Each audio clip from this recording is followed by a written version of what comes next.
Assalamualaikum warahmatullahi wabarakatuh.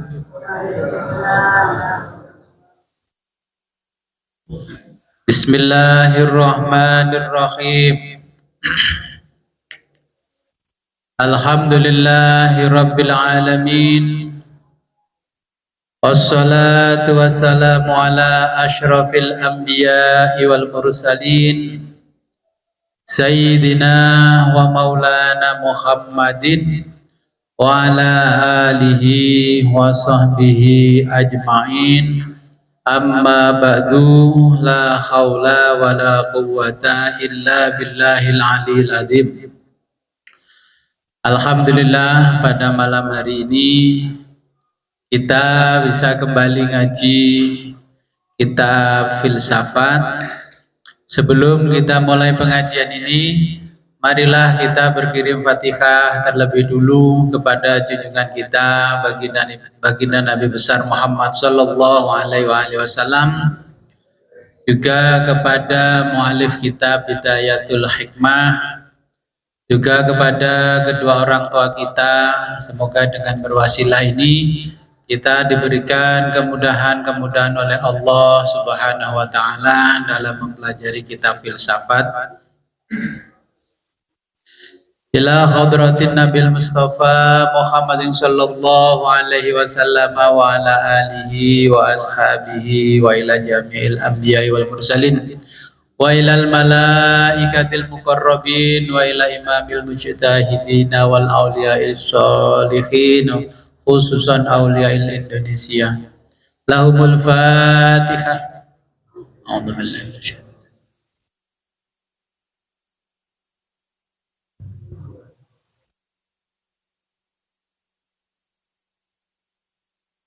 Azumma ila hadratis Syekh Muhammad bin Ibrahim bin Yahya al-Qawami as-Sirazi wa Sayyid Muhammad Husain at-Tabatabai wa ila hadratin Abbas Sadiqin Bajuri wa Ummi Khairatin Masudah. Lahumul Fatihah. A'udzu billahi minasyaitonir.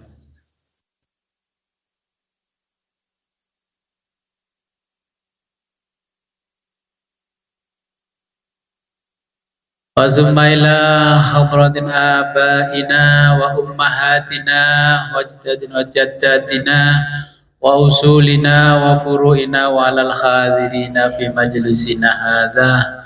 Al-Fatihah. A'udzu billahi minasyaitonir rajim.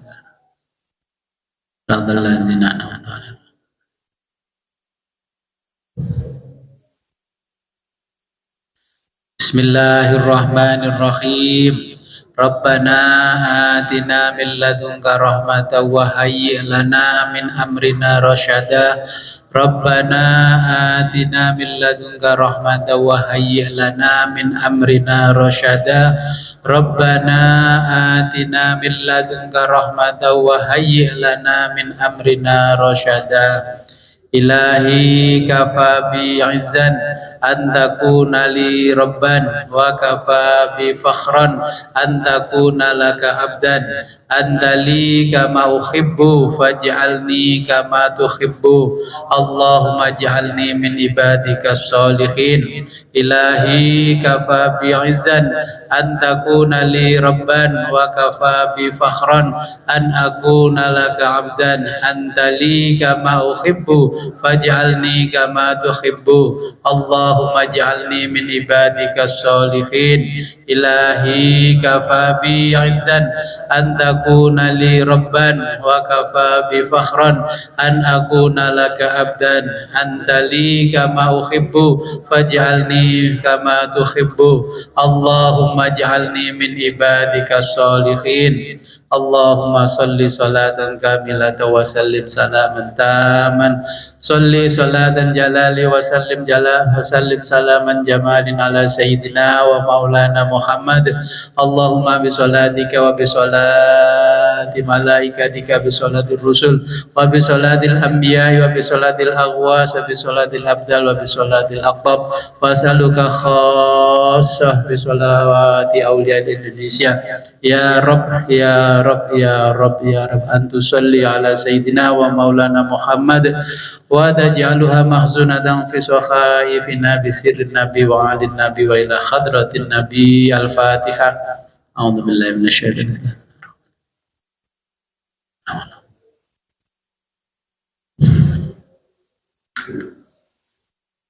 Yeah. Kita sudah memasuki era modern. Bagaimana, tercerahkan apa tidak? Kemarin kita sudah membahas Renaissance, ya, Renaissance. Jadi setelah kita membahas yang kemarin, intinya setelah itu kita tidak boleh taklid buta, ya, anut grubyuk bahasa Jawa, bahasa Indonesia ikut-ikutan. Semua harus disertai dalil yang kuat, alasan yang masuk akal atau rasional.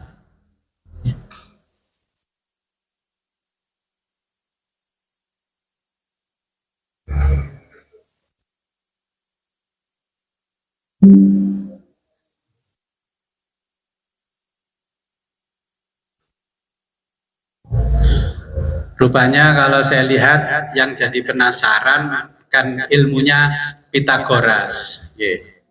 Hitung-hitungan kenapa kemarin masuknya ke mitos. Padahal Pitagoras juga punya hitung-hitungan. Sebelum saya melanjutkan, saya tampilkan dulu ini Pitagoras, ya.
Oke, yang di Zoom kelihatan? Kelihatan, ya? Oke, jadi kenapa kemarin hitung-hitungan itu ada yang namanya mitos? Oke, hampir semua yang diamalkan kita di sini itu adalah bagian dari mitos. Nah, ini pokok pemikiran Pitagoras, ya.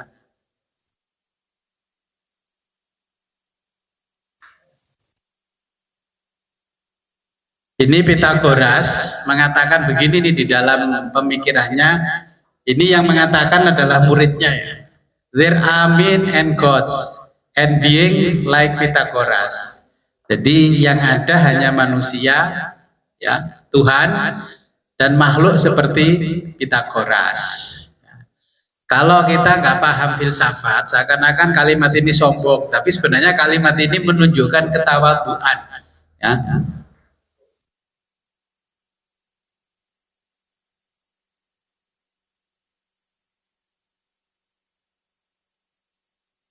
Saya jelaskan nanti biar nggak salah paham, ya.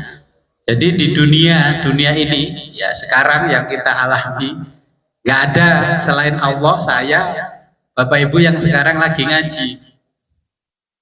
Ya, jangan disalahpahami. Makanya kenapa harus urut? Karena kemarin kita kan sudah tahu Renaissance itu sudah meninggalkan yang namanya doktrin. Sekarang kita bicara rasional.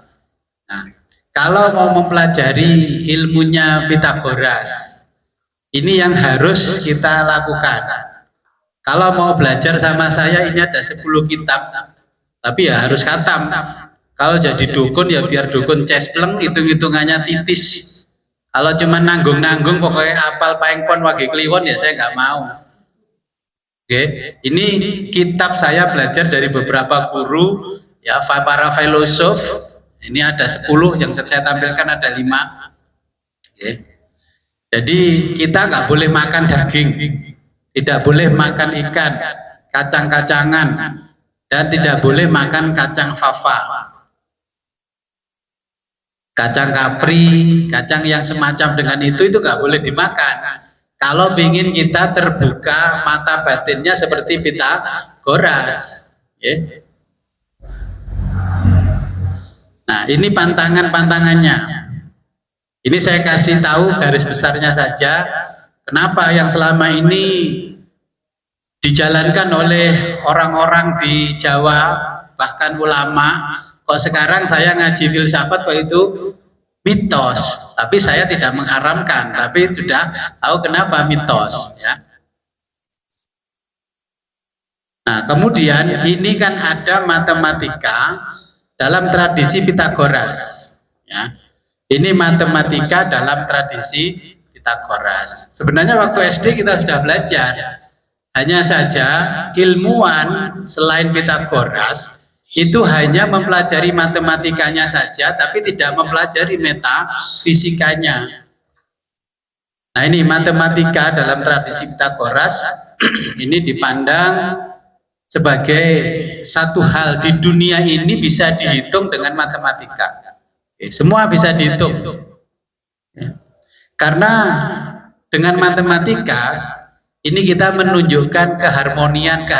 Allah menciptakan dunia ini berdasarkan matematika.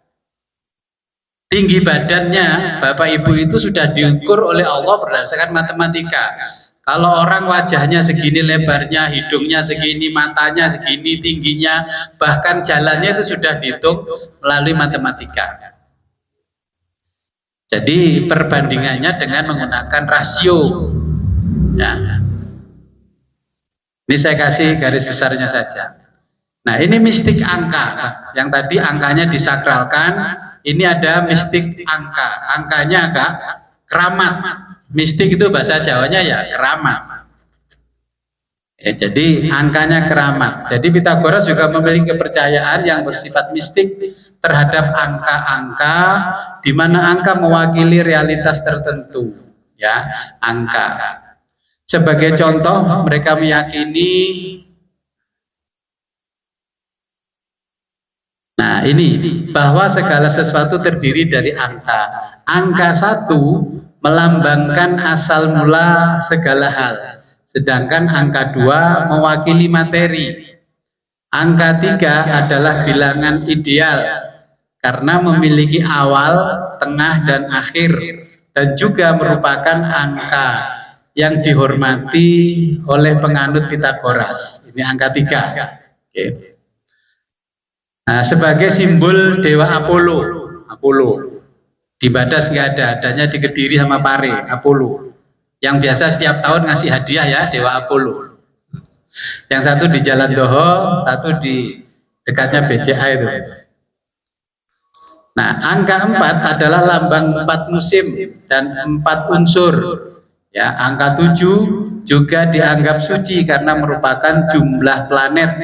Ya, pada waktu itu yang masih bisa ditemukan Pitagoras jumlahnya 7. Juga dianggap suci karena merupakan jumlah planet yang ditemukan pada saat itu, dan jumlah dewa di alat musik lira. Okay. Dan juga karena ulang tahun Apollo dirayakan pada hari, ya, Ketujuh, setiap bulannya mereka meyakini bahwa bilangan genap 2 bersifat maskulin. Oke, maskulin tahu toh? Rijalun bersifat seperti laki-laki. Nah, bilangan 3 bersifat feminin seperti perempuan. Nah, angka 5 okay, adalah lambang pernikahan karena merupakan hasil penjumlahan. Okay, makanya kan nanti ketemu hitung-hitungan paing pon wage kliwon.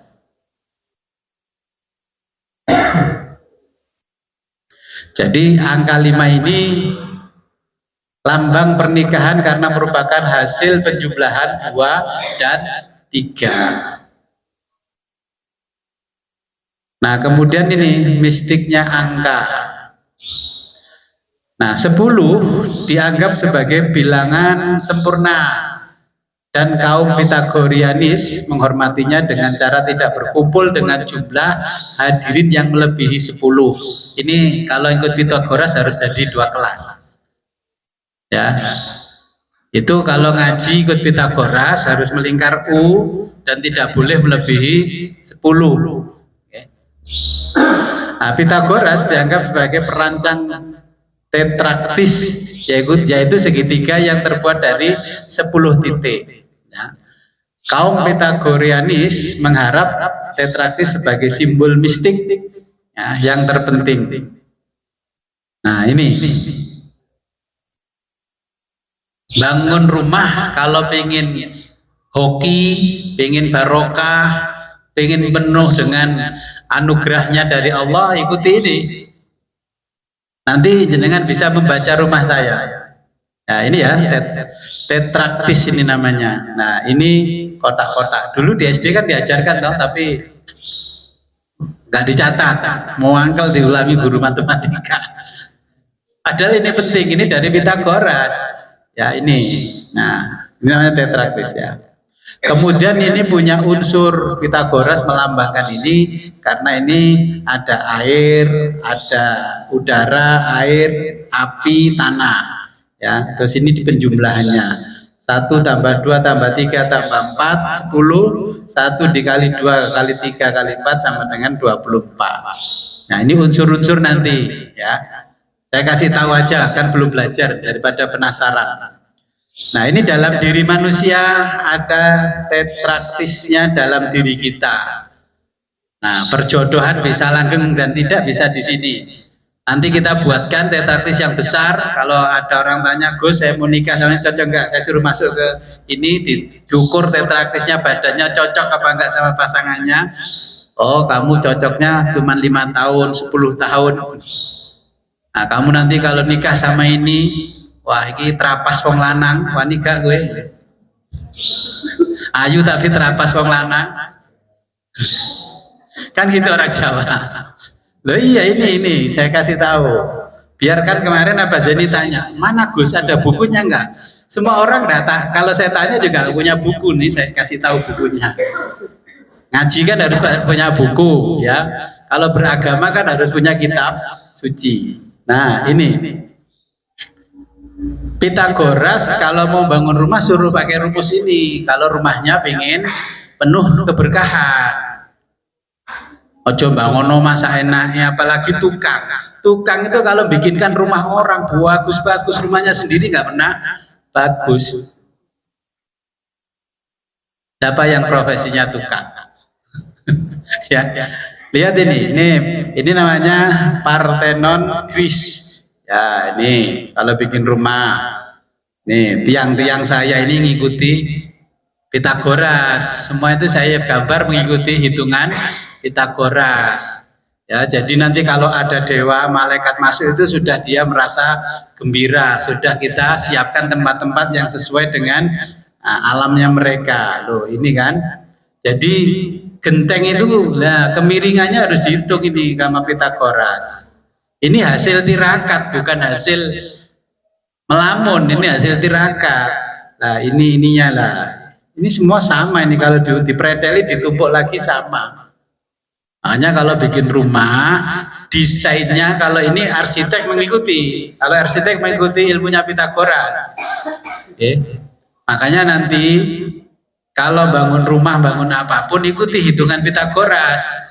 Jangan ikuti hitungan Mbah Dukun. Karena ini arsitektur pasti pakai. Nah, terus ini The Great Pyramid Golden Ratio. Ini waktu Fir'aun membangun piramida, ini menggunakan ilmunya Pitagoras. Makanya sampai sekarang nggak ambruk. Ya, bangunan Belanda itu ngikuti hitungan Pitagoras. Sampai sekarang dam di sana itu sudah berapa ratus tahun nggak jebol. Bangunannya kontraktor yang baru 3 tahun sudah ambyar karena nggak ngikuti hitungan Pitagoras.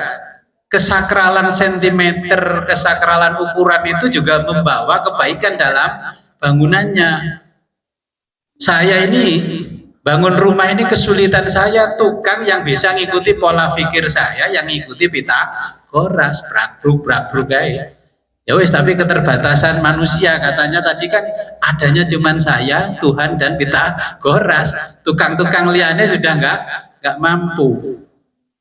Nah, kemudian ini golden ratio.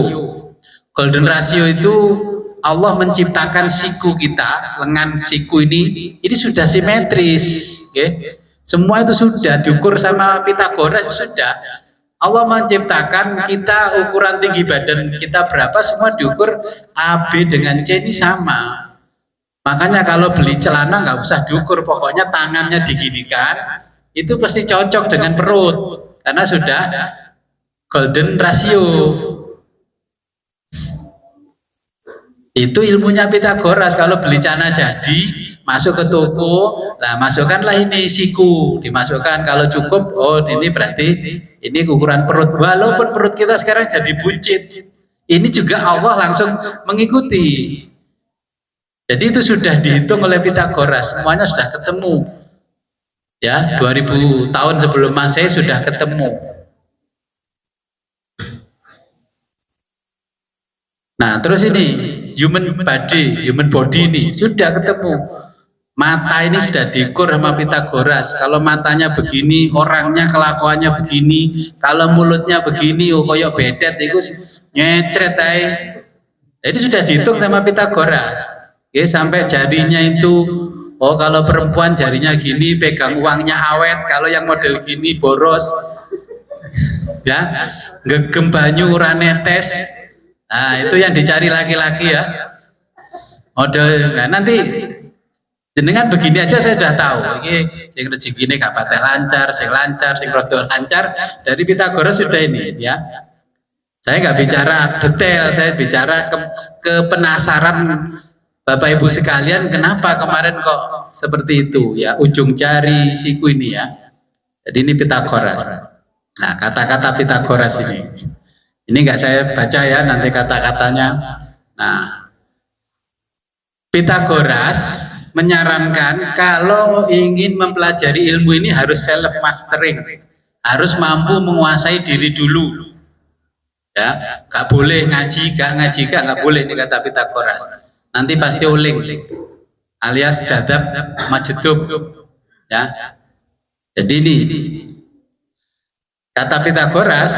Ya, tidak ada orang yang bebas yang tidak memperoleh kerajaan dirinya sendiri. Jenengan hari ini sudah bebas apa belum hidupnya? Apa masih penuh tekanan? Kalau masih penuh tekanan, tidak boleh belajar, karena nanti pasti stres. Ya. Tidak ada yang bebas yang tidak dapat memerintah dirinya sendiri. Orang itu kalau sudah walinya Allah, dirinya sudah bebas. Ya. Bukan dirinya yang diperintah oleh dirinya, bukan dia yang diperintah diri, tapi dia yang memerintah dirinya. Jam 3 bangun, ya bangun, nggak usah sudah bangun, nggak usah dipakai alarm. Itu artinya kita sudah bisa memerintah diri kita, bukan kita diperintah diri kita. Kita kan sudah tahu ngaji lebih baik daripada tidak ngaji, puasa itu lebih baik daripada tidak puasa. Tapi kan banyak orang milih tidak puasa. Ya, ini makanya yang disampaikan Pitagoras itu luar biasa. Sedekah itu lebih baik daripada pelit, tapi orang suruh sedekah hitung-hitung. Nanti kalau Ramadan habis menjelang Idul Fitri, Allah memerintahkan sedekah kepada kita berbentuk zakat fitrah 2,75 itu nilai maksimal atau minimal? Nah, kalau sudah tahu ilmu filsafat, jenengan pilih maksimalnya apa minimalnya? Minimal mawon Gus. Ya, kan tahu nih, sudah tahu self mastering, menguasai diri. Ya sudah, kalau fikih mengatakan 2,7 atau 3, kita satu kepala kasih 10. Itu berarti sudah paham ilmunya Pitagoras. Semakin banyak tabungan kita, semakin pahala nanti juga semakin banyak. Nah, ini namanya nanti kearifan ekologis, ya.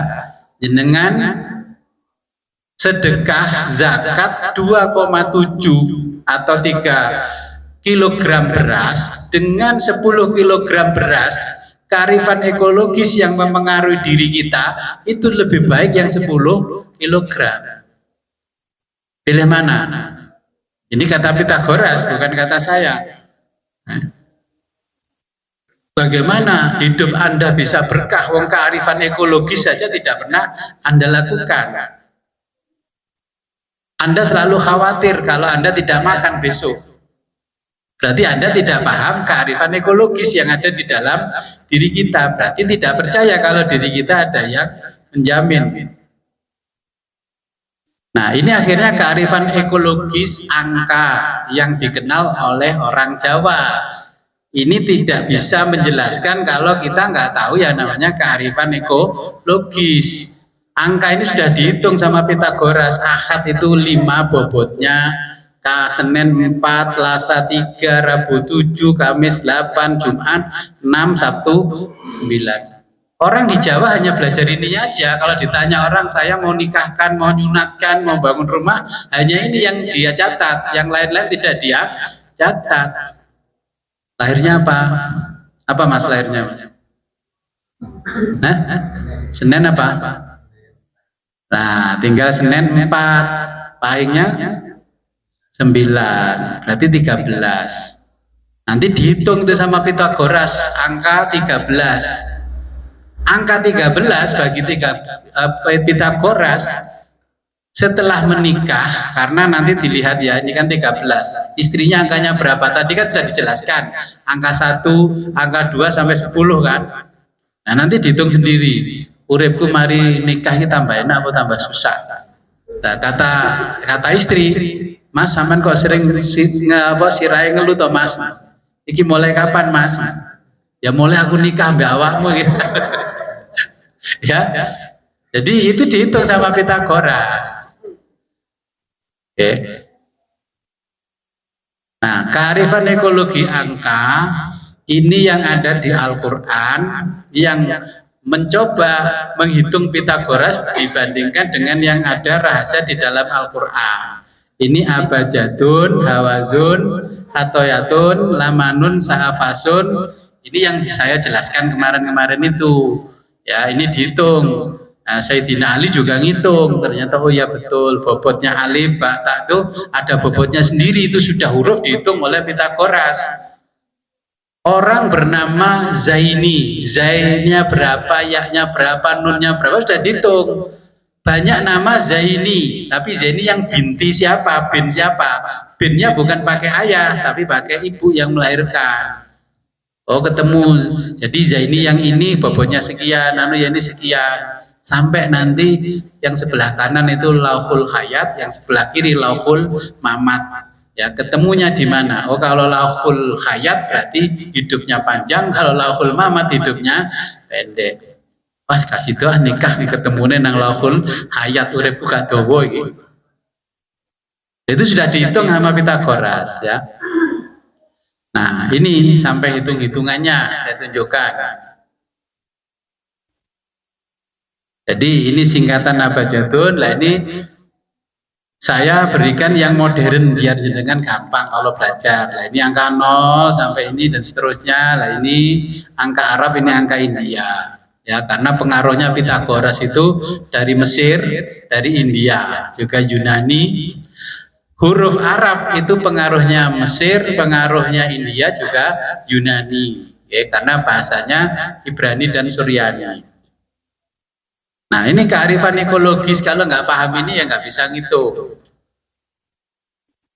Nah Pitagoras harus memberikan pendidikan, ya, pendidikan itu penting bagi Pitagoras.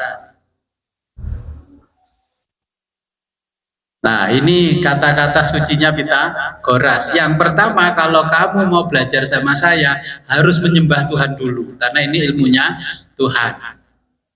Lah maunya enggak ya? Kalau nyuwun barokah mawon Gus, jenengan sing nulis. Kan saya ajari nulis itu kan pun kula wani bayar pinten mawon jenengan nulis Gus. Wah, iki gak cocok dari santrine Pitagoras. Oke, jadi ini yang apa kita pelajari kalau nanti mau mendalami ilmunya Pitagoras ya. Daripada penasaran kemarin kok kabeh katanya apa mitos. Wah ini mitos, gak usah dipakai mitos. Iya mitos, kalau kita nggak bisa menjelaskan secara ilmiah itu namanya mitos.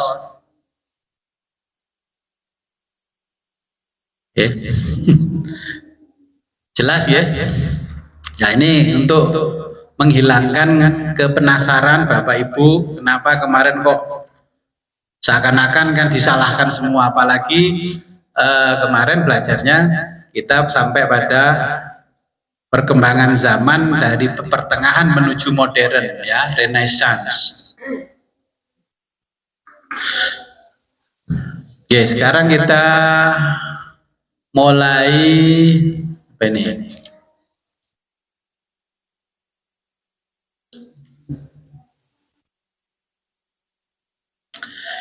Sumber ilmu pengetahuan, ya, sumber ilmu pengetahuan.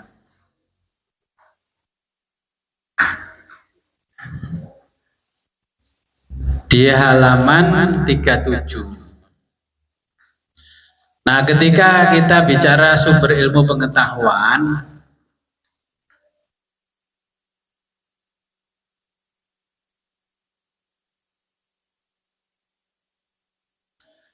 kemarin masih ingat pada zaman Renaissance apa dua kata yang disampaikan oleh Bapak?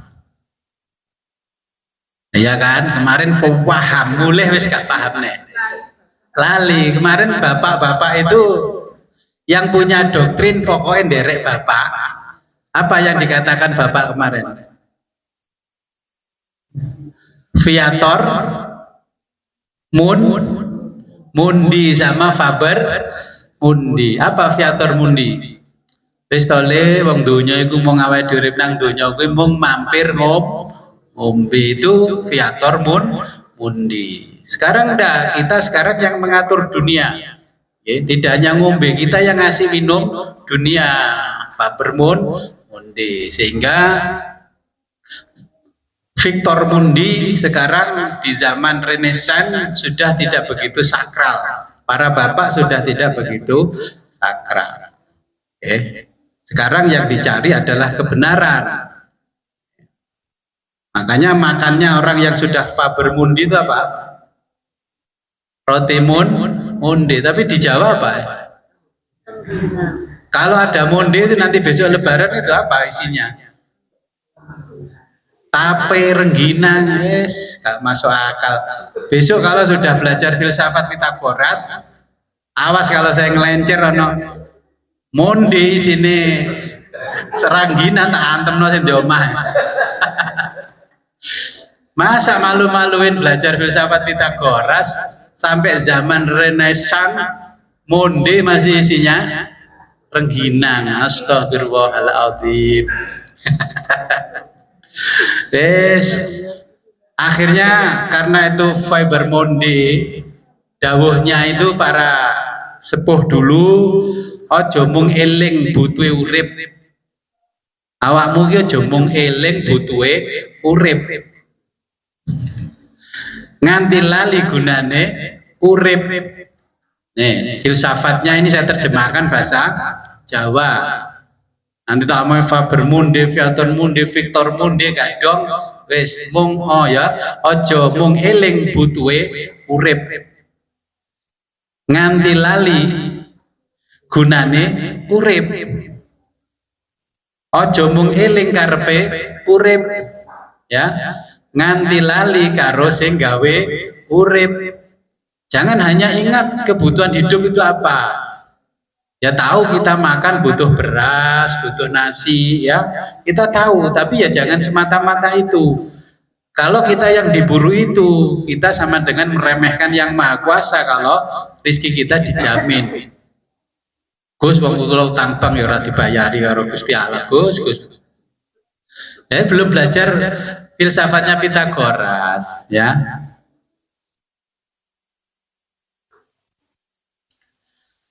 Nah, di sini sumber ilmu pengetahuan yang pertama rasionalisme, yang kedua empirisme.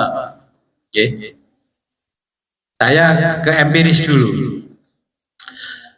Orang Jawa itu punya kebiasaan kalau pengen menyehatkan badannya cukup minum jamu gebyokan. Ya, orang Jawa. Jamu gendong itu cukup orang Jawa. Gara-gara ketekan londo, jamu gebyokan bangkrut. Karena apa? Kata Belanda, ini tidak bisa teruji secara klinis kalau ini menyehatkan. Tapi secara empiris kalau minum itu kan sehat. Jadi kebenaran yang diperoleh dari pengalaman yang sifatnya bertahun-tahun. Kita akhirnya ragu karena Belanda punya dalil rasional. Ini kamu minum ini apa ini? Contohnya kalau kita pergi ke selatan sedikit itu di perempatan Beringin kan ada minuman khas Sumatera, bandrek. Saya mencoba sama istri, wah kok gelasnya besar. Saya pikir gelasnya kecil, kadung pesen 2, gelasnya besar. Loh, saya tahu itu kalau minuman khas Sumatera dulu sering minum, habis minum paginya itu langsung fit. Tapi itu kalau dibawa ke fakultas farmasi, ya itu tidak bisa dibuktikan secara ilmiah kalau itu menyehatkan. Tapi bertahun-tahun orang minum bandrek tidak ada yang sakit ginjal. Tapi kalau kita minum multivitamin sudah dalam waktu yang lama kan rusak ginjal kita. Pilih mana? Yang satu terbukti secara ilmiah tapi merusak, yang satu hanya secara empiris, pengalaman saja ternyata ini menyehatkan. Ya, yang pertama sumber pengetahuan itu adalah rasional, bisa masuk akal, bisa diteliti dan ditunjukkan kebenarannya. Okay. Ini namanya rasional. Kalau empiris berdasarkan pengalaman. Air aqua kalau jenengan bawa ke labnya fakultas farmasi tidak akan bisa disebut obat. Tapi setelah kita bacakan ayat-ayat suci, orang yang minum itu sembuh dari sakitnya. Itu namanya empiris. Ya. Makanya kenapa kok banyak aqua di sini, daripada saya bolak-balik mlebu kamar dongo, tak siap nawakel, saya kasihkan aja lah. Ya, jadi itu berdasarkan empiris, tapi ternyata dari empiris itu diteliti oleh orang Jepang, air yang dibacakan ayat-ayat Quran itu mengeluarkan gelembung-gelembung persis yang tadi tetraktis itu yang punyanya Pitagoras.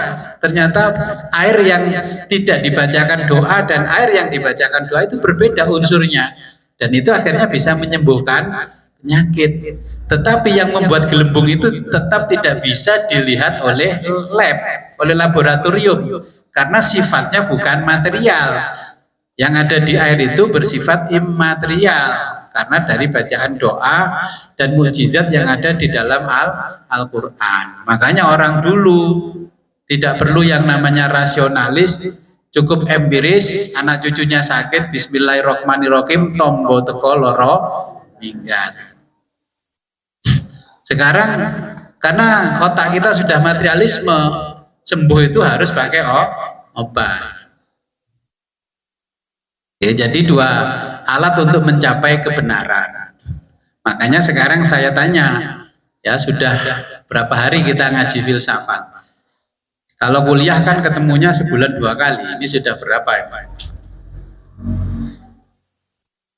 Air ini dingin, tidak panas. Kenapa ini dingin?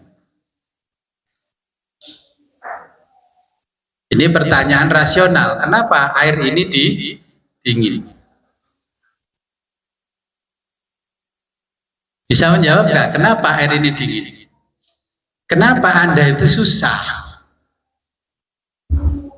Ngaji kok tambah susah, kenapa? Pertanyaannya kan gitu, kenapa kok susah? Ini secara rasional ya, kalau dari sisi rasionalisme, kenapa air ini dingin? Karena tidak ada unsur panas pada air ini, maka air ini namanya dingin. Orang yang bisa menyebutkan ini dingin, dia secara empiris pengalaman sudah tahu air dingin itu bentuknya bagaimana, air panas bentuknya bagaimana. Loh, ngono tok lho dijak. Diwarai mikir. Sajane kan gak perlu kuliah mikir gitu aja kan bisa toh. Cuman kan nanti jawab piye yo. Karena otak kita nggak pernah olahraga. Ya, yang dibaca olahraga kan fisiknya saja. Jadi kenapa air ini dingin? Karena tidak ada unsur panas dalam air, maka air ini dingin. Karena tidak ada unsur panas dan dingin, maka air ini netral, anyep. Bahasa Jawanya anyep, jejep. Ya. Kenapa kita itu kok hidup ini susah? Kenapa susah? Nah, itu jawabannya bukan rasional. Kenapa susah? Karena di dalam diri kita tidak ada unsur kebahagiaan. Kan gitu. Apa yang menyebabkan kita bahagia? Punya uang banyak, tabungan banyak, punya sawah banyak. Nah, itu jadikan kita bahagia. Lah. Orang tidak akan bisa menyebut dirinya bahagia kalau tidak pernah susah. Kenapa Allah itu membuat mata kita sakit? Kenapa Allah membuat mata kita sakit, membuat gigi kita sakit, membuat siku-siku kita, dengkul kita, lutut kita jadi sakit? Apa? Kita nggak bisa menyebutkan nikmatnya sehat kalau tidak pernah sakit. Makanya setiap sesuatu yang diberikan oleh Allah itu menurut hitungan Pitagoras ada jawabannya. Kita diberikan sakit oleh Allah supaya kita tahu rasa nikmat itu bagaimana. Alhamdulillah mata saya sudah sembuh, jadi melihat tulisan yang kecil ini bisa, kemarin-kemarin tidak bisa. Ya, kalau nggak pernah sakit ya nanti kayak Fir'aun.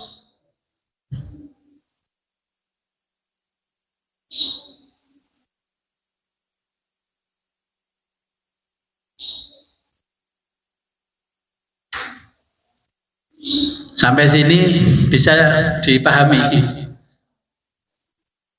Pokoknya lenong majelis paham, jauh khawatir. Saya jamin paham kalau di sini. Kalau lupa ya diklik di videonya kan di YouTube itu. Kenapa sih kok belajar filsafat? Nah, sekarang di halaman 39 itu ada filsafat dan agama. Kemarin yang membuat jenengan risau filsafat dan agama. Seakan-akan filsafat kan menyerang agama, enggak.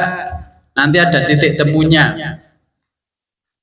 Filsafat itu artinya apa sih? Filsafat itu artinya mikir. Sederhananya mikir. Setiap orang yang berakal itu pasti mikir. Tadi berangkat ke sini mikir enggak? Mikir caranya berangkat. Seakan-akan tidak mikir karena sudah hafal jalannya. Tadi mikir bensinnya tinggal berapa, ininya berapa lah ya. Itu karena mikir.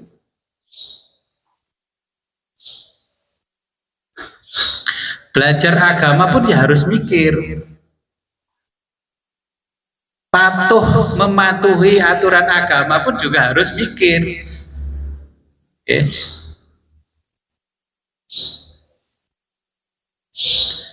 Agama yang benar adalah agama yang tidak takut dihadapkan dengan filsafat, dengan akal sehat. Ya. Allah itu selalu mengatakan afala taqilun. Apa to kowe iki ra mikir to cah. Ya, Quran itu sudah luar biasa. Quran itu menantang semua filosof untuk menandingi. Ini hanya Al-Quran, ya. Saya belum bicara ke filsafat Islam. Ini masih filsafat dan agama. Kenapa ada renaissance di Barat? Karena para bapak sudah tidak mampu menjawab pertanyaan-pertanyaan para ilmuwan. Okay. Makanya sudah, kamu ikut saya apa enggak? Kamu pengen berkah apa enggak hidupmu? Pengen ini apa enggak? Ya kan ditakut-takuti dengan dogma-dogma itu.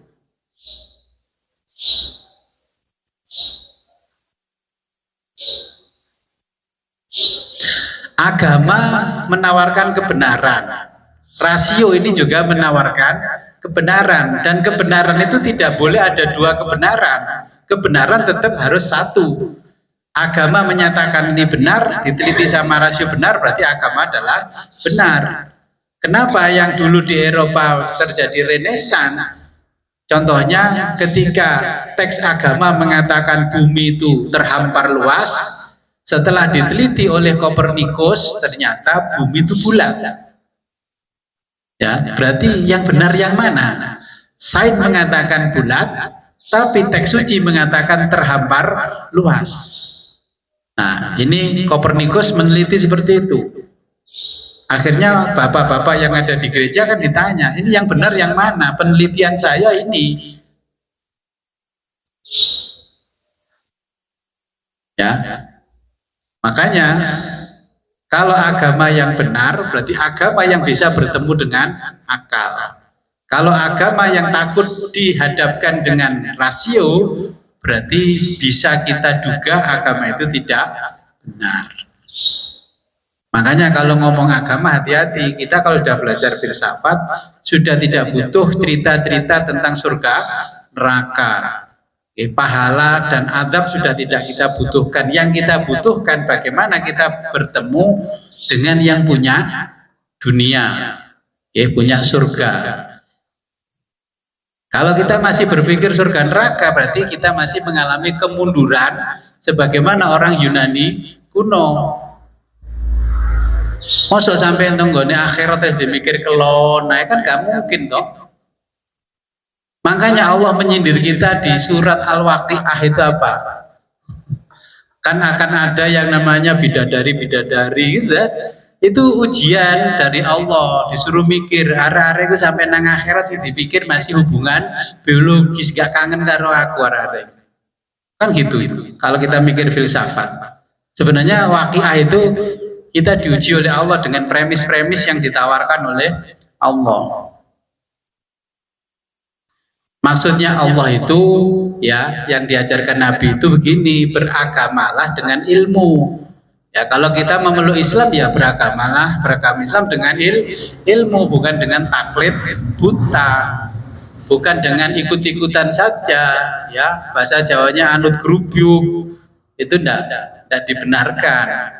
Secara ilmiah juga dibenarkan. Ya, jadi ini gambaran filsafat dan agama.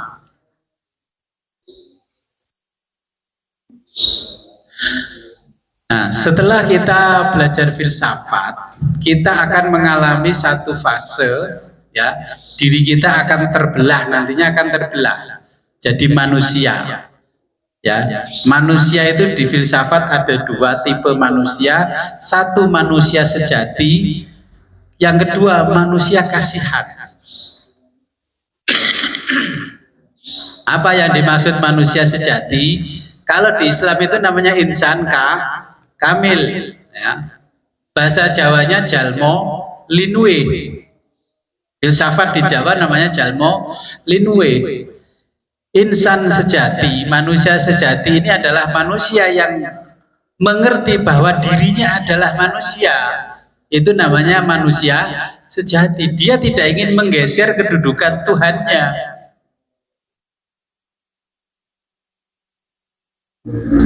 Orang yang memperlakukan dirinya seperti Tuhan, apalagi seperti setan, itu bukan manusia sejati. Berarti kan tidak tahu kalau bahwa dirinya itu kapasitasnya sebagai manusia. Kita kan sering nih setiap hari mendikte Tuhan, seakan-akan Tuhan sudah minggir saja, saya urusi ini urusan ini, ya kan? Gitu. Kita berdoa setiap hari, apa tidak menuntut Tuhan? Kita itu kan selalu tidak tahu bahwa diri kita itu manusia sejati atau manusia kasihan.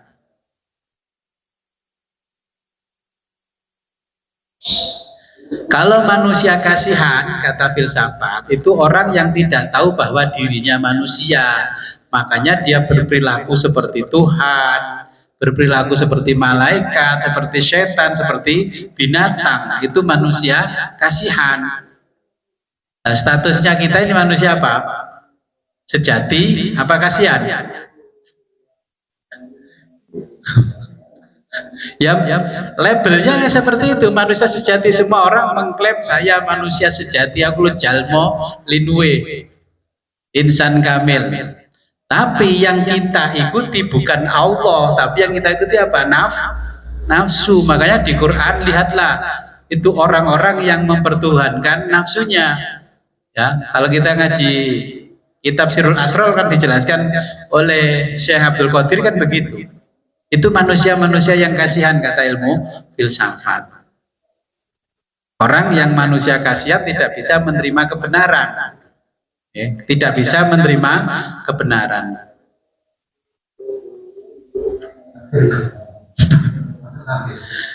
Oh belum safir, masih kasihan, masih kasihan.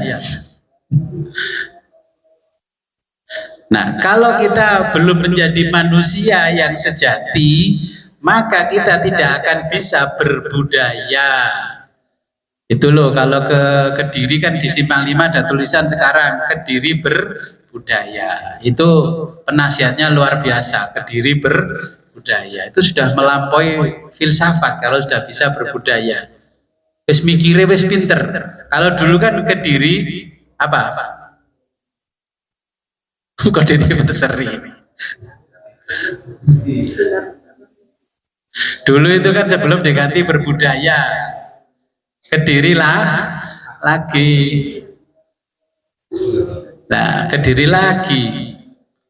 Ya, yang betul ya sekarang Kediri berbudaya. Kalau udah berbudaya itu sudah jadi manusia sejati.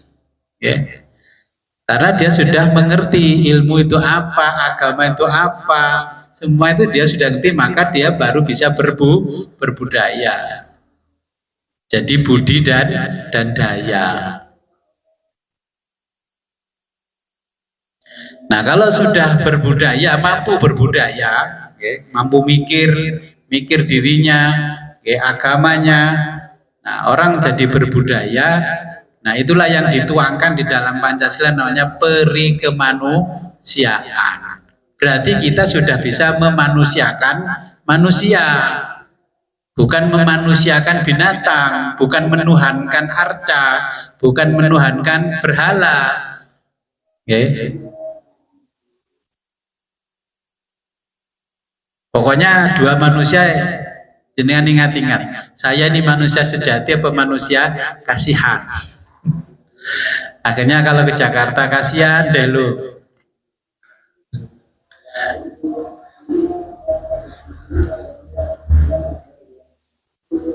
Jadi orang kalau tidak berbudaya tidak akan diterima di tengah-tengah kehidupan masyarakatnya. Iku wong gak mikir belas, ono koncone lungguh lowiwat gejret. Hujan-hujan itu kan gak berbudaya namanya. Jadi kalau sudah paham filsafat dan agama, akhirnya kita ngerti budaya. Orang beragama saja nggak ngerti filsafat, ya nggak ngerti bagaimana dia menempatkan agamanya. Makanya kalau yang nggak ngerti filsafat, hanya agama, ini tidak ada contoh di zaman Nabi. Bid'ah. Apakah semua kehidupan kita harus dicontohkan 100% oleh Nabi? Kan ya enggak, Nabi hanya ngasihkan tuntunannya, garis besarnya. Dulu Nabi itu memberikan contoh, ya, menghilangkan kotoran di mulut dengan siwak. Ya, karena pengetahuan modern, sains modern, kita mengambil nilai manfaat dari siwak dengan menggunakan sikat gigi dan pasta gigi. Itu namanya paham agama, paham filsafat, akhirnya tumbuh budaya yang maju, sehingga peradabannya maju. Kalau kita melihat kitab-kitab klasik, kitab kuning, yang namanya bersesuci, buang air besar pakai apa? Pakai batu. Apa kita akan mempertahankan pakai batu hari ini? Ya nggak apa-apa, kalau mau mengikuti nilai-nilai budaya 1000 tahun yang lalu, ya nggak apa-apa, pakai batu nggak apa-apa. Kalau memang mau mempertahankan itu. Perempuan zaman dulu nggak boleh masuk masjid ketika haid. Kenapa?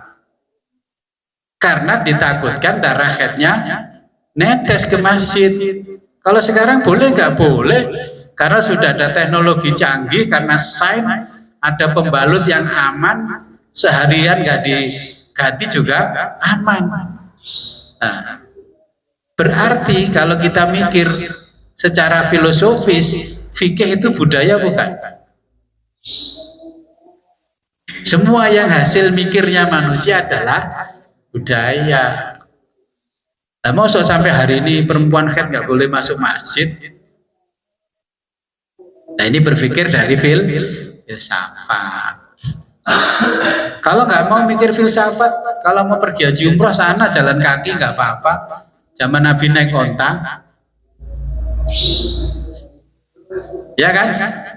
Dulu nggak ada kertas, tulisnya di pelapah kurma, terus di kayu-kayu.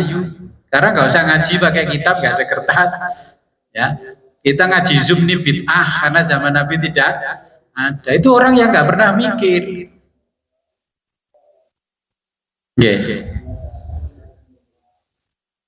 Nah, inilah pertemuan antara filsafat dengan agama, akhirnya menjadikan satu budaya yang disebut peradaban.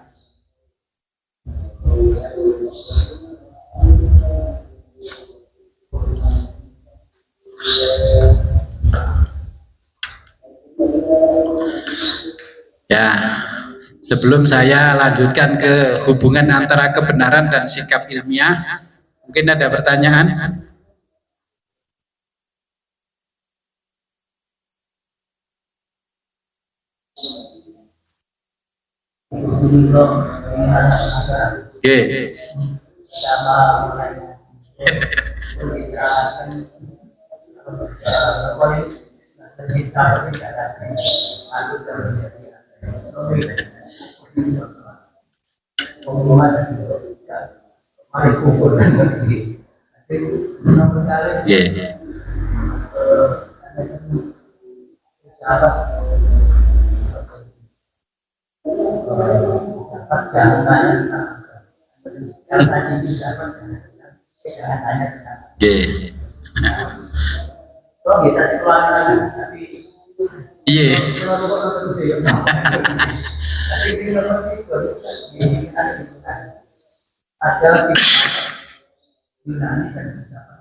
Oke, ada pertanyaan, gimana kalau belajar filsafatnya sedikit kok ateis? Ya pasti ateis.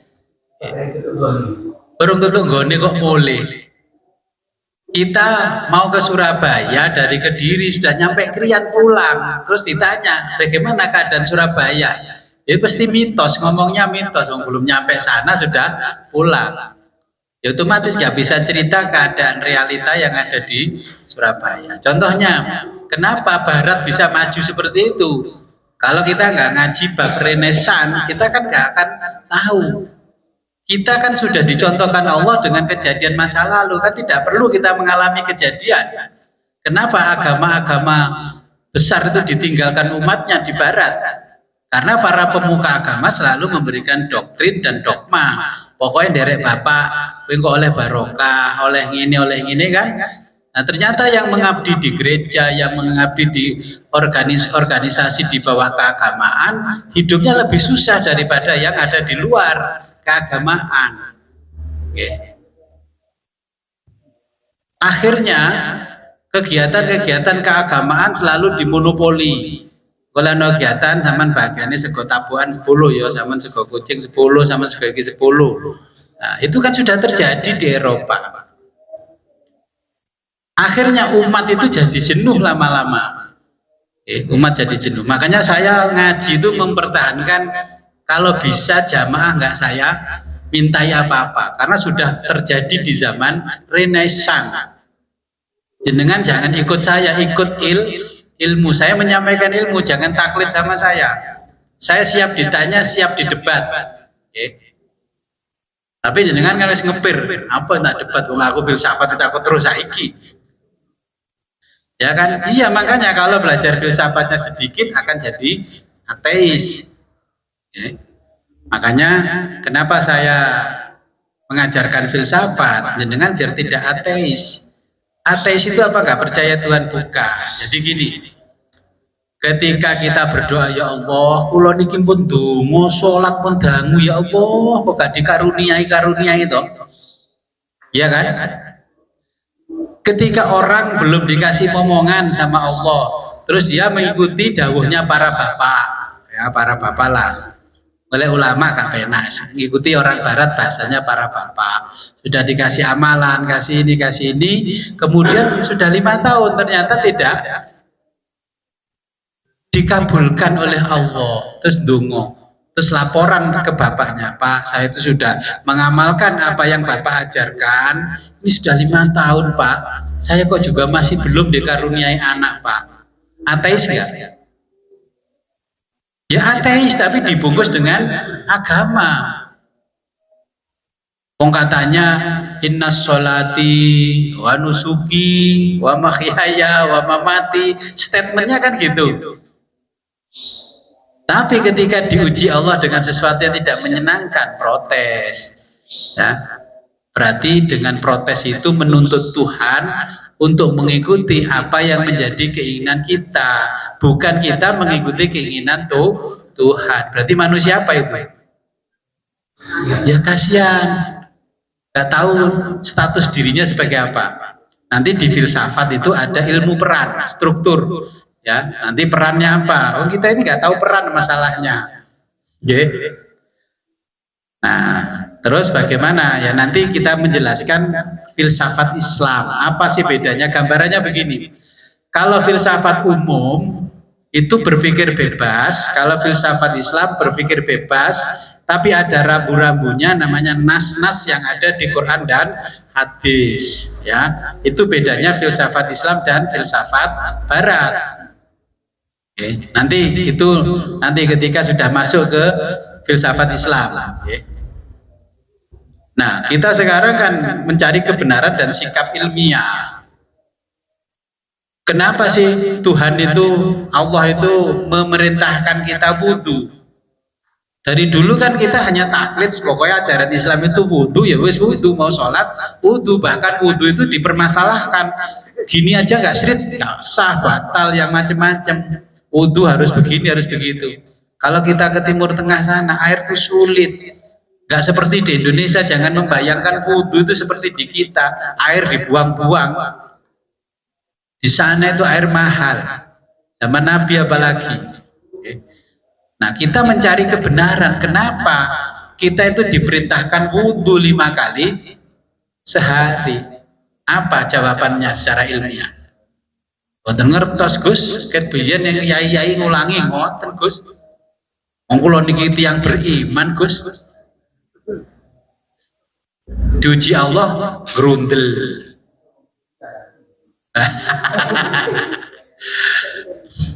Filsafat menjelaskan ini, saya kasih contohnya. Karena kita kan butuh kebenaran dan penjelasan ilmiah. Ya, kenapa dinamakan wudhu? Wudu itu kalau diterjemah bahasa Latin namanya hidroterapi. Hidro apa? Hidro air, terapi pakai air. Kenapa kita nggak paham? Karena filsafat nanti ada hubungannya dengan bahasa, menjadikan orang itu cerdas. Karena Allah itu memberikan cara terapi kepada kita 5 kali sehari dengan air. Yang dibersihkan badannya, tapi yang ikut suci itu juga jiwanya. Maka dengan bahasanya Allah, pilihan bahasa itu wudu. Wudu itu hidroterapi. Orang yang terapi pakai air setiap hari, wajahnya lebih glowing daripada yang tidak pernah kena air wudu. Nah, itu wudu. Kita berbicara filsafatnya sholat. Bukan sholat hanya kita terima sebagai dogma. Pokoknya sholat gebui, mlebu neraka kowe. Enggak begitu cara mengajarkan agama. Kalau kita begitu berarti agama tidak diajarkan dengan bijaksana.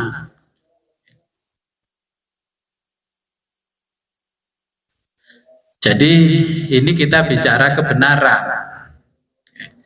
Angka 1 sampai angka 9 itu adalah kebenaran. Jenengan yakin kebenaran itu? 1 sampai 9 itu yakin? Yakin, karena nggak pernah mikir. 1 sampai 9 itu namanya kebenaran berdasarkan konsensus atau kesepakatan. Lek ini jenenge siji, kalau ini namanya 1, ini 2, ini 3 sampai 9. Kalau 1 ditambah 1 itu 2, itu berdasarkan kesepakatan. Kalau dulu disepakati 1 tambah 1 3, ya nilainya 3. Jadi kan baru tahu kalau 1, 2, 3 itu kebenaran berdasarkan kesepakatan. Dulu disepakati 1 begini, 2 begini, 3 begini, terus ini ditambah ini berdasarkan kesepakatan. Itu bukan kebenaran mutlak.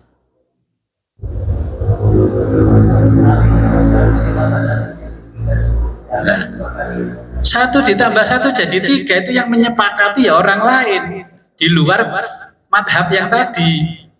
Nah, mungkin madhab politisi, itu madhab politisi 1 tambah 1 bisa 3. Karena apa? 1 keluarga ini tambah 1 keluarga ini bisa 10. Oke. Karena apa? 1 keluarga ini isinya 5, 1 keluarga ini isinya 5. Berarti 1 tambah 1 sama dengan 10. Ini madhab politik. Kalau 1 tambah 1 2, itu madhab matematika. Itu semuanya berdasarkan kesepakatan. Orang dibilang cantik, ganteng itu kesepakatan kok. Siapa yang bikin kriteria ganteng sama cantik? Kan manusia sendiri kan? Iya, Allah nggak pernah bikin kriteria begitu. Allah kriterianya inna akramakum indallahi atqakum. Oke. Ini kita belajar mencari kebenaran. Jadi manusia dihadapkan dengan kebenaran. Nah, untuk mencari kebenaran, kita punya satu metode namanya silogisme. Oke. Di situ sudah saya tulis di halaman 41, silogisme. Silogisme itu artinya tahapan kita mikir. Orang kalau nggak diajari mikir, nggak cerdas-cerdas. Ini adalah tahapan berpikir agar pikiran kita tidak salah atau keliru. Makanya di dalam filsafat ini namanya metode silogisme. Jadi contohnya begini, kalau silogisme yang paling sederhana. Saya tadi mengatakan begitu, kira-kira menyakitkan hati orang itu enggak ya? Itu jenenge duwe pikiran, ngomong saya naik, gak peduli orang lain tersinggung, gak tersinggung, wis mbuh ngono.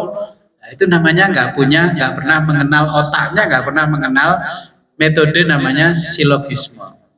Apa yang saya perbuat itu kira-kira merugikan orang apa enggak ya? Ya. Jadi kita mikir, saya jualan pentol dengan isinya seperti ini merugikan kesehatan konsumen saya enggak ya? Sekarang orang kan sudah nggak pernah mikir gitu. Saya bikin sambal sausnya itu terbuat dari ini, padahal itu bahan kimia berbahaya, tetap dijual, pokoknya nggak mati seketika, tetap dijual. Itu orang yang otaknya tidak ada kata-kata seperti metode silogisme. Ya parah, jadi wong nggak tahu mikir itu ya susah. Ya omongnya akhirnya apa tembungnya? Pokoke.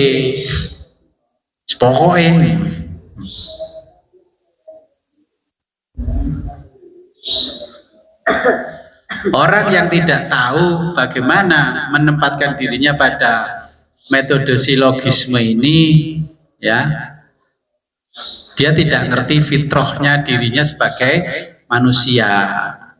Jadi akhirnya orang itu jadi ambisius, ya, kemudian jadi emosional, kemudian jadi kebinatangan, ya, kemudian jadi kesetanan, ya. Nggak tahu mikir lah, ngomong nggak tahu mikir. Itu sudah modelnya Gus seperti itu. Ya memang model menunggu bergabung nggak tahu mikir.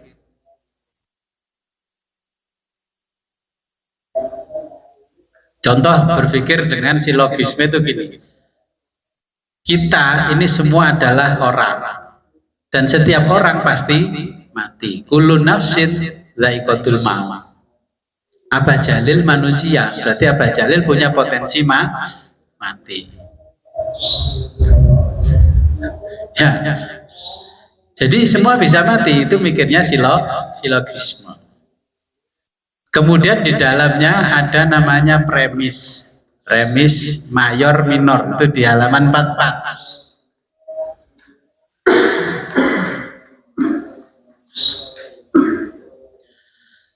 Nah, premisnya mayor mahasiswa hukum menjadi anggota HMI, Himpunan Mahasiswa Islam. Terus ada orang namanya Indah, Indah itu mahasiswa hukum. Nah, kesimpulan dari dua premis antara mayor dan minor, Indah menjadi anggota HMI. Nah, terus premis mayor, beberapa jamaah Guswid rajin ngaji. Ya, Vivi jamaah Guswid, Vivi jamaah Guswid rajin ngaji. Ya, nanti ketemu. Ada premis lagi mayor, beberapa jamaah Guswid yang malas ngaji dikeluarkan dari grup. Ihsan jamaah malas ngaji, otomatis Ihsan dikeluarkan dari grup. Kan nggak perlu tanya, lah pokoknya kok ditokno kok grup karo Gusi. Kalau sudah ngerti silogisme berarti termasuk jamaah males. Oke, maka jamaah yang males dikeluarkan secara otomatis. Kalau kita sudah belajar silogisme nggak perlu tanya apa kok ditokno. Berarti itu kategori kan premis mayor, premis minor, kesimpulannya dikeluarkan. Premis mayor contohnya 60 orang jamaah ikut ngaji Ramadan, ya. Ilham jamaah nomor 50. Berarti Ilham ikut ngaji Ramadan.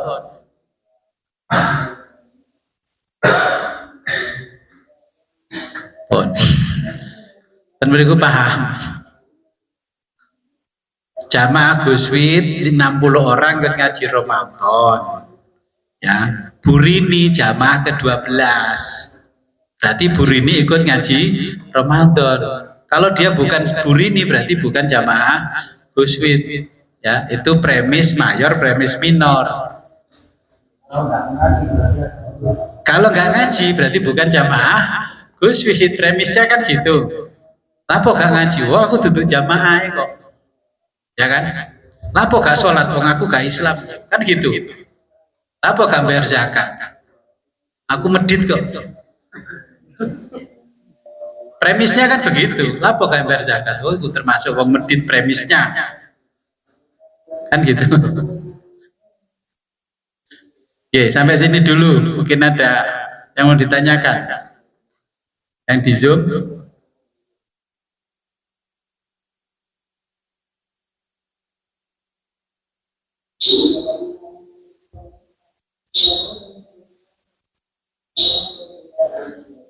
berarti paham ya? Oke. Berarti saya berhasil karena buat jenengan bertanya ini.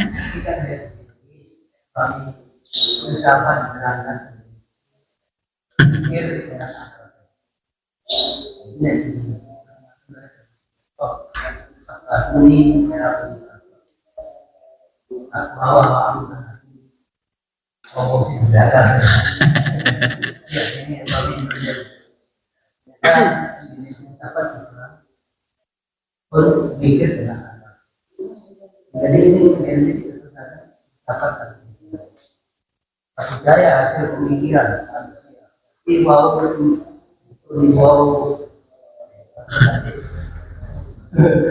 nah pikirannya saat ini jadi dua-duanya ini harus bareng. Roda sepeda motor dua ya harus bareng walaupun tempatnya di depan dan di belakang. Semua punya fungsi sendiri-sendiri. Budaya bisa masuk ke agama, agama juga bisa masuk ke budaya. Kemarin kan saya jelaskan, apa betul yang namanya kubah itu arsitektur Islam? Kan ternyata bukan. Apa betul samroh, nasyid, rebana dan sebagainya seni musik dari Islam? Kan ternyata bukan. Kenapa bisa diterima di Islam? Karena itu faktornya budaya. Nah kalau nggak tahu begitu, ini apa ini sumbernya wong kafir, gak usah. Loh yang kita pakai ini sumbernya orang kafir, ini hasil dari mikirnya wong kafir. Awet dia malah gak mikir no ngaji nih. Orang kafir itu mikirkan gimana kita bisa ngaji, bisa didengarkan oleh orang sedunia, ya mikir wong kafir. Orang Islam nggak tahu mikir. Padahal yang punya dalil afala taqilun, afala tatafakkarun, afala tadzakarun itu siapa? Kita disindir Allah berkali-kali, ya tahu mikir. Makanya perlu dikirim ke guru Zen, ben ute encer. Ya kan? Yang punya dalil suruh mikir siapa? Kitab sucinya siapa? Ya kita. Tapi kenapa kita alergi filsafat? Tuh, gitu. Jadi kita nggak akan bisa menjalankan ini dengan baik kalau kita juga tidak pernah mikir. Nah, diajari mikir yang sistematis itu adanya di filsafat.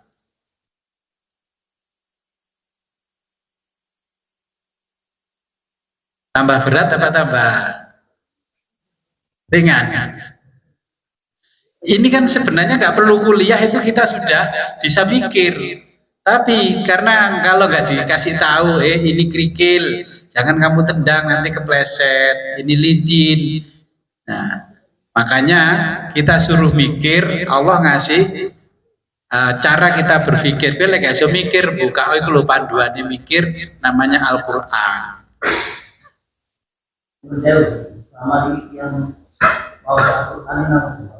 Enggak, gak mikir itu. Gak mikir. Tanya itu yang maus-maus Quran mikir gak? Sing dipikir ganjarane toh. Orang mikir bagaimana mengembangkan Al-Quran menjadi nilai manfaatnya yang lebih tinggi. Kemarin kan saya belajar aksiologi kan. Wong mau darus toh, atau mikir bagaimana mengembangkan Quran itu menjadi nilainya yang lebih tinggi daripada tadarus. Kita ini ngata-ngatain orang kafir, tapi semua yang kita nikmati produknya orang kafir.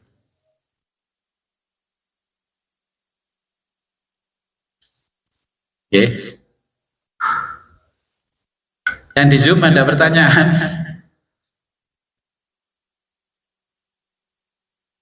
Oke. Silakan.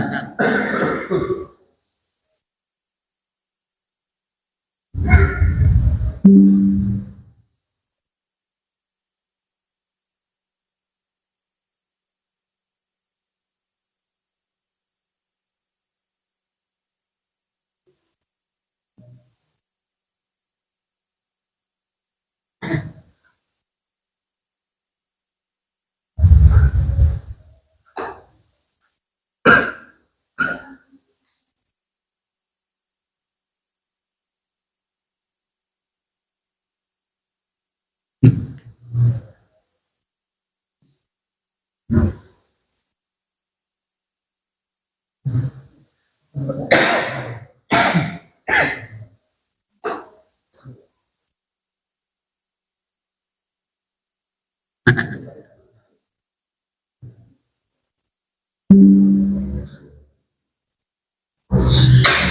bisa didekatkan biar suaranya kencang.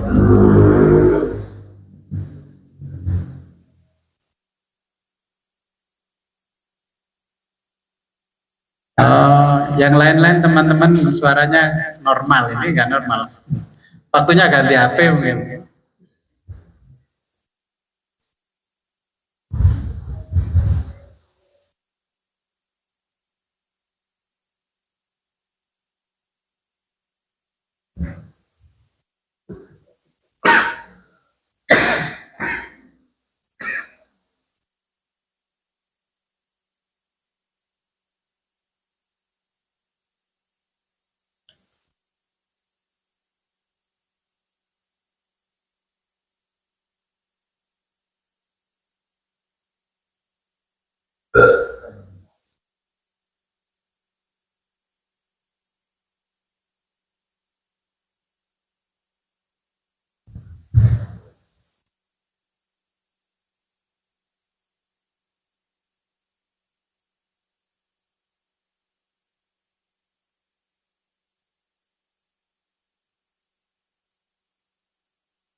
Oke. Oke, kenapa angka 1 sampai 9 kok orang lain mengatakan itu kebenaran absolut, tapi kita kok ini kebenaran kesepakatan. Proses menjadi kebenaran absolut itu karena sudah disepakati kalau ini angka 1, ini 2, 3, 4, ya, jadi proses matematis. Setelah menjadi proses matematika, nah kebenaran itu ya karena sudah teruji dengan bilangan-bilangannya, maka setiap yang dihitung berdasarkan matematika kebenarannya jadi absolut atau mutlak. Dulunya sebelum ada ilmu, sebelum ada pengetahuan, sebelum ada orang mikir secara filsafat, angka ini apa? Kita nggak ada yang tahu. Dulu kalau belum sekolah SD, apa tahu ini angka 1, 2, 3 kan nggak tahu. Ya, itu disepakati. Ya. Kalau warna ini merah, putih, hijau, kuning, itu kalau nggak disepakati orang dulu, apa kita tahu bahwa ini merah? Coba kalau orang Indonesia mengatakan merah, orang Inggris, bahasa Inggris sepakatnya apa? Red kan? Itu karena ya kesepakatan, ya itu kesepakatan. Semua disepakati, makanya nanti ketika menguji kebenaran itu harus kebenaran yang sesuai kesepakatan. Ya, kalau yang disepakati itu kebenaran disepakati secara umum. Nanti kita akan menjelaskan teori kebenaran. Okay? Ini belum sampai pada teori kebenaran. Nanti kita akan bicara teori kebenaran. Kenapa ini disepakati, kenapa ini tidak, dan bagaimana disebut sesuatu itu benar. Nanti akan ada di penjelasan di bab berikutnya. Ya memang perkembangan agama-agama besar itu, kita akan melihat Eropa. Kenapa Eropa ditinggalkan oleh pengikutnya? Satu, karena para pemuka agama kalau menyampaikan agama itu awalnya karena dibumbui dengan mitologi, dengan mitos-mitos. Kita ini kan sudah mulai nih banyak yang menjelaskan agama dengan mitos. Ya, Nabi Muhammad belajar nahwu sama kakeknya, mitos apa fakta? Mana buktinya kalau kakeknya? Nah, ini kan lama-lama seperti orang barat. Terus menyampaikan bahwa kemuliaan kakeknya itu bisa Isra Mi'raj 70 kali. Kita nggak menuduh, tapi itu kan sudah beredar di medsos. Nah, ini kan yang menyebabkan nanti kalau makin berkembang agama Islam dan sains, akhirnya ditinggalkan juga karena menjelaskan agama tidak masuk akal. Padahal agama Islam itu bisa diterima akal. Nah, jadi ya seperti itu. Ya memang saya mengajarkan ini supaya jenengan itu tidak statis alias jumut meneng jegegrek.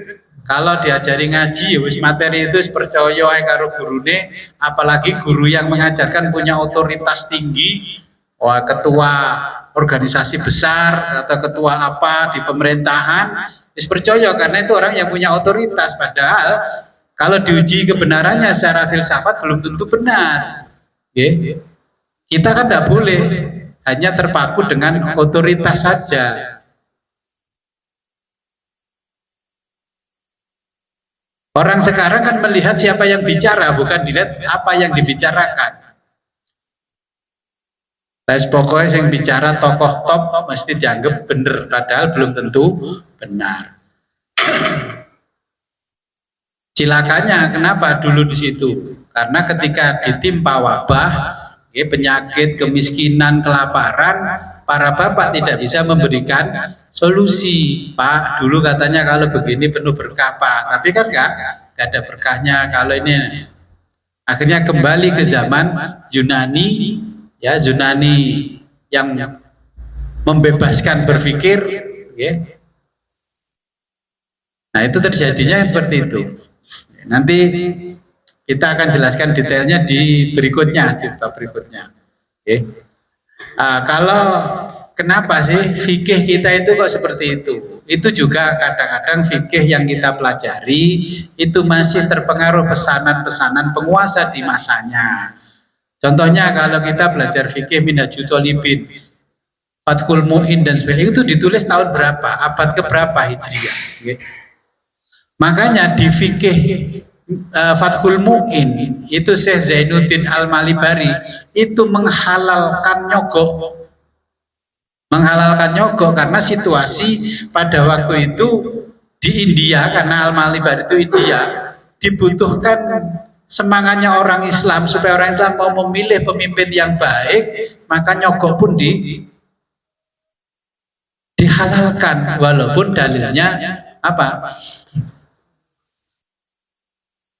Ar-Roshi wal Murtasi finnar, sing nyogok, yang nyogok dan yang disogok sama-sama masuk neraka. Tapi karena fikih itu sifatnya bisa berubah sewaktu-waktu, maka nyogok diperlukan. Contohnya kalau sekarang begini, kalau yang nggak pernah belajar filsafat kan pasti ngatain kiai yang ngomong nyogok katanya nggak boleh, kok dibolehkan itu.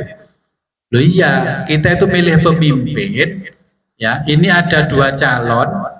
Yang satu calonnya dolim tapi banyak harta, yang satu calonnya soleh tapi nggak punya harta. Maka tugasnya ulama itu ya menyampaikan kepada umat, pilihlah yang orang yang soleh.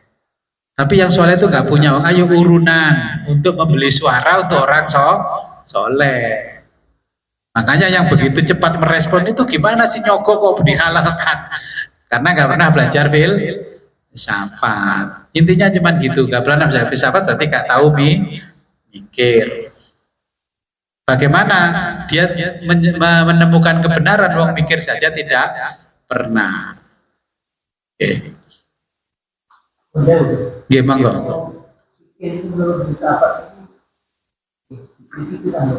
Oh, sangat dikritiki. Nanti di saatnya ini, berikutnya ini. Nggih. Dikritiki. Nggih. Oh, banyak dikritiki. Nggih. Nanti di pertemuan insya Allah besok nyampe di situ. Makanya fikih itu ditanya, fikih itu sebenarnya hukum atau budaya kritiknya. Yang ada di fikih kita yang pelajari itu semuanya berdasarkan budaya Arab, bukan budaya Indonesia. Ya nanti itu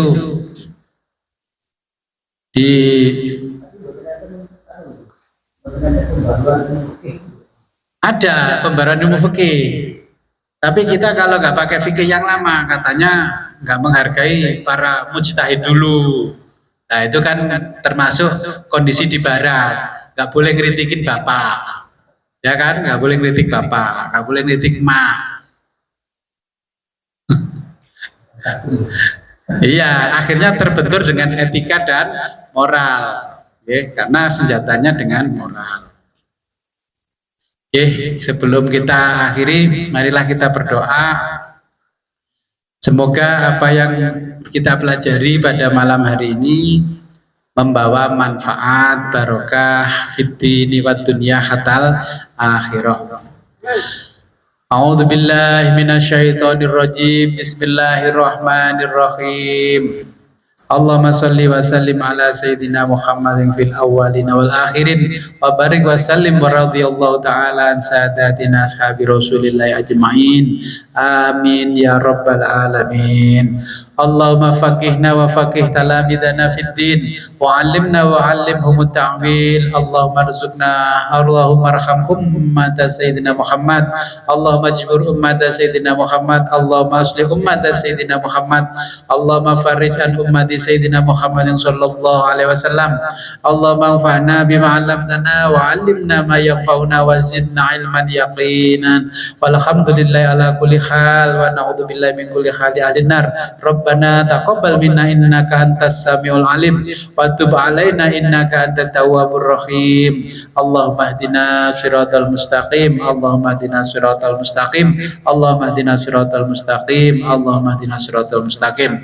Siratal ladzina an'amta 'alaihim minan nabiyyin wasiddiqin wasyuhada'i wassolihin wa hasuna ulaika rafiqa wa dzalikal fadlu minallahi wa kafa billahi alima. Allahumma ya syahidan ghaira ghaibin wa ya ghaliban ghaira maghlubin wa ya qariban ghaira ba'idin ij'al min amrina ya Allah farja wa makhraja ya sharifal mustaskhirin wa ya ghiyasal mustaghizin. Innaka ta'lamu makanana wa ta'lamu halana wa la yakhfa 'alaika syai'un min umurina. Rabbana atina fid dunya hasanah wa fil akhirati hasanah wa qina adzabannar. Wa shalli wa sallim ala jamil anbiya'i wal mursalin walhamdulillahi rabbil alamin. Al-Fatihah. A'udzu billahi minasyaitonir rajim. Akhirul kalam, ihdinas siratal mustaqim, wa billahi taufiq wal hidayah, wa ridha wal inayah. Wassalamualaikum warahmatullahi wabarakatuh.